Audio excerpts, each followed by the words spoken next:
Y seguimos en vivo por toda Latinoamérica y nos vamos ya mismo aquí en la Argentina con Mariela Diegues para analizar el impacto de las últimas leyes aprobadas por el Congreso o que están en tratamiento en el Congreso. Buenos días, buenas tardes ya, Mariela.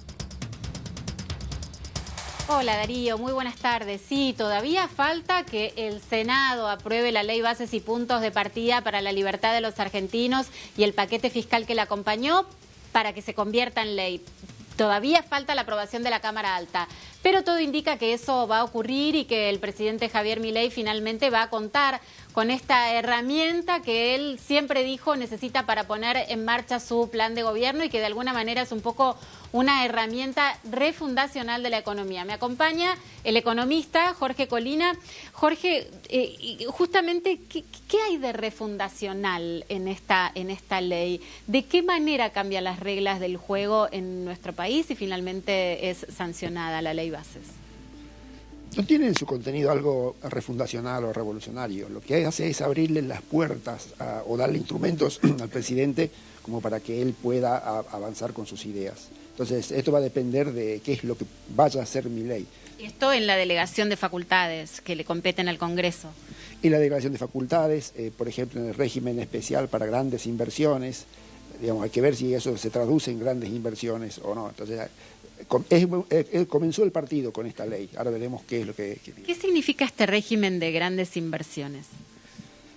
Se le da a inversiones con más de 200 millones de dólares condiciones especiales, tanto impositivas como incluso de acceso a dólares y otras cosas. Es un poco injusto porque en definitiva es algo que necesitan todos los inversores, no necesariamente las grandes inversores y además los nuevos grandes inversores. Eso fue muy cuestionado, digamos, diciendo que en realidad correspondería que todos tengan esos beneficios. La respuesta fue, bueno, que en algún momento todos van a tener esos beneficios, pero quieren atraer a grandes inversores nuevos y por eso es que se lo dan solamente a los potenciales inversores. Privatizaciones, cambios en el régimen laboral, es una ley que toca varios puntos, pero ¿qué impacta directamente sobre el bolsillo de los argentinos? Lo que puede impactar es el tema laboral en la medida que genere más empleos. No hay grandes cambios. El único cambio que hay es que se saca una duplicación que hay en las indemnizaciones por despidos que hoy está desincentivando a las empresas a tomar gente. Entonces, de nuevo, es como el régimen para grandes inversiones. Se cambió la regla de juego en las reglas laborales, ahora hay que ver cómo lo toman las empresas y si eso genera empleo. Jorge, lo escucha Darío Misraji en el estudio. Darío, te doy pase. ¿Qué tal, Jorge? ¿Cómo le va? Un placer y gracias por este tiempo para toda Latinoamérica a través de DNews. Olvidémonos por un momento de esta ley que, como bien nos explicaba Mariela, todavía tendrá que tener la aprobación del Senado, podrá eventualmente hasta haber modificaciones. La situación hoy, si nosotros miramos inflación, si nosotros miramos salarios, si nosotros miramos la actividad, ¿qué balance hace de cómo estaba la Argentina cuando asume el gobierno Javier Milei y cómo están las cosas hoy? Digamos, hay que esperar a ver cómo sigue esto. Obviamente lo que sucedió es cuando llega Javier Milei provoca un shock inflacionario muy fuerte en diciembre y enero y era natural que eso empezara a disminuir, o sea que la inflación empezara a disminuir. Ahora lo que queda pendiente es saber cuándo vamos a llegar a una inflación de un dígito anual. Que eso es lo que Argentina perdió ya hace 20 años. Entonces la meta es saber cuándo vamos a tener una inflación de un dígito anual, que el presidente confía que puede llegar a ser el 2025. Ojalá sea así.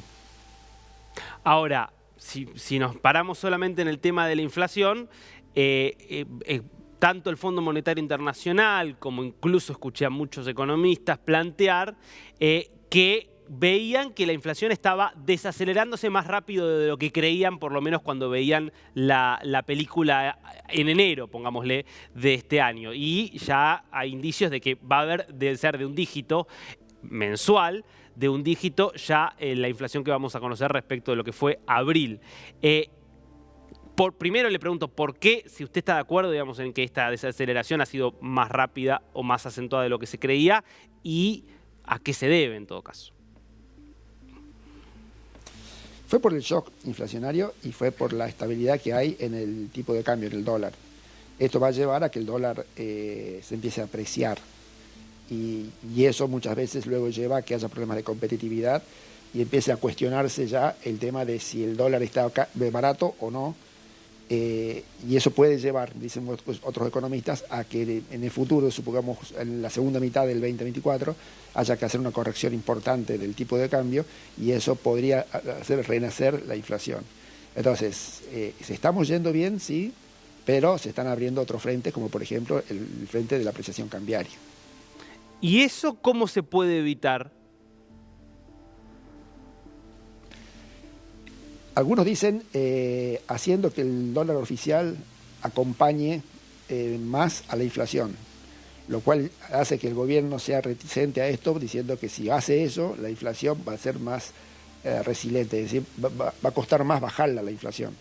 Entonces se está como en una especie de paradoja diciendo, bueno, clavamos el tipo de cambio para que baje rápido la inflación, pero luego ese tipo de cambio puede que se torne insostenible y la corrección lo va a llevar a tener de nuevo inflación. ¿Y qué está pasando por el lado de la actividad económica? Hay datos, por ejemplo, de caídas de 10%, 15%, 20% anual según el rubro, pero todas hablan de una recesión bastante importante.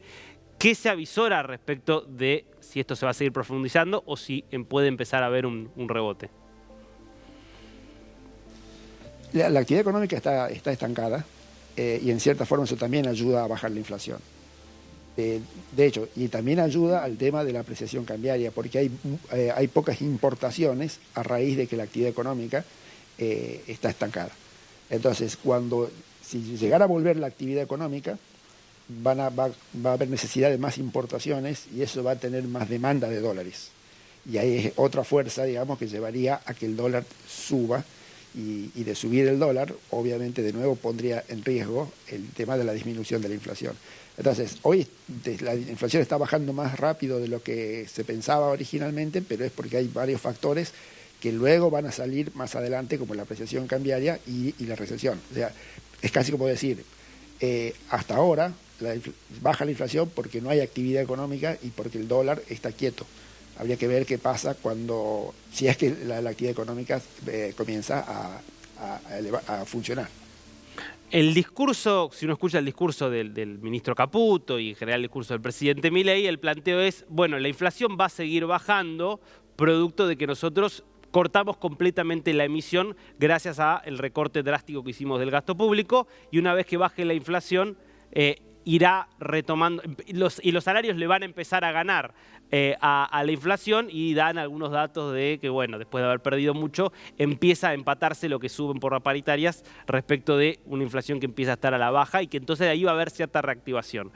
¿Usted qué piensa de este diagnóstico que hace el gobierno y qué cree que le falta en todo caso al plan económico que está desarrollando el gobierno? Es como ellos dicen, o sea, cuando baja la inflación, los salarios tienden a recuperarse. Es decir, cuando la inflación se acelera, el salario real pierde, cuando la inflación se desacelera, los salarios reales tienden a recuperarse, y eso es lo que trae la recuperación de la actividad económica. Es muy importante que con este aumento del salario real también vengan las nuevas inversiones para aumentar la capacidad productiva y aumentar la cantidad de bienes y servicios, y así convalidar este aumento del salario real. Si el salario se recupera sin nuevas inversiones, eso vuelve a ser inflacionario. Entonces, la forma de que suban los salarios reales es que la inflación se mantenga baja, los salarios suban, y para que los salarios suban sostenidamente tienen que venir las inversiones. Y ahí es donde debería empezar a actuar, por ejemplo, este régimen especial para grandes inversiones que tiene la ley ómnibus. Una cosa también que es crucial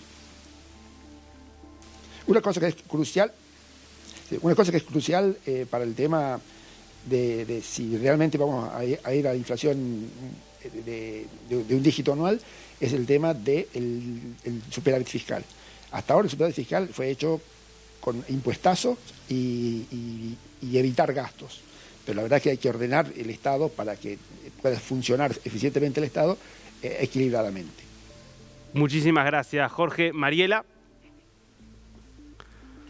Bien, muchísimas gracias, Jorge. Entonces es como una ventana la ley ómnibus a que después el presidente del Poder Ejecutivo pueda tomar algunas otras decisiones, ¿no? Esa es un poco la síntesis de lo que estamos un poco hablando respecto de la ley. Muchísimas gracias. Darío, bueno, para recordar nada más que todavía falta la aprobación por parte de la Cámara de Senadores de esta ley y podría empezar a tratarse la semana que viene. Ya hay posibilidades de que antes del 25 de mayo este proyecto tenga sanción y se convierta en ley. Bueno, importantísimo para sobre todo esto, que pueda haber una pata de nuevas inversiones y esperemos que este sea el camino. Gracias, Mariela. Seguimos obviamente con la información en vivo de toda Latinoamérica. Esta es la situación en Argentina.